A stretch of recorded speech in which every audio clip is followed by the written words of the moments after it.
يحبون الله؟ نعم. فالجميع يحب الله صح؟ ما في اختلاف. أسألكم بالله اللي يحب الله أمامي الآن ويسمع كلامي إنه يرفع يد محبة في الله. حتى اللي تابع؟ حتى اللي يتابع واللي موجودين معايا واللي وراء الشاشات. أسألكم بالله ترفع يدك محبة لله. يا الله.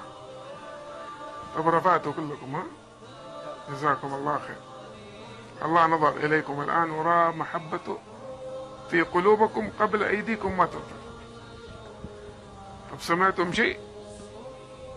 هل لاحظتم شيء يا شيخ؟ كاميرا عليها؟ كلكم رفعتوا صح؟ أنا رفعت؟ أنا اللي سألتكم هل تحبوا الله؟ قلت له أيوة كلكم. أنا ما رفعت. هل أنا ما أحبه؟ طب من اللي منعني؟ الله عليك. من اللي منعني أسألكم بالله؟ لا إله إلا الله. منعني اللي سمح لك. تدروا ليش؟ لأني كنت أرفعها بمعصيته وسترني سنة وسنتين و20 سنة. أي معصية، أي معصية، أغاني، أفلام، مسلسلات، أي شيء. سباق أول واحد، سريع إلى معصية الله، بطيء إلى طاعته.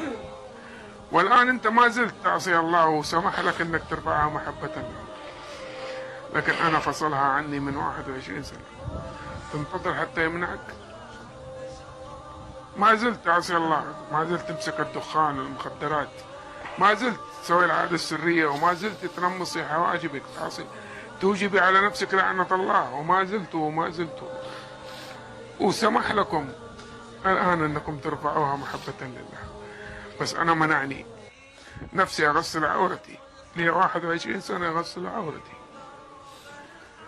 عمرك ما دخلت الحمام وناديت أحد يجي يغسل عورتك أو أنتي؟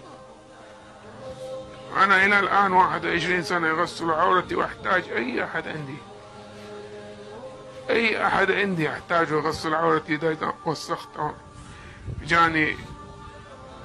أنا الآن جيت هنا بدون أمي وبدون زوجتي، ولو مشيت بطني اللي معايا حيمشوني وحينظفوني، ولا حضطر أنتظر إلى أن أرجع جدة أو بيتي في المدينة وينظفوني. تقطع قلوبكم وأحسن ما تقطع أجسادكم في النار يوم القيامة.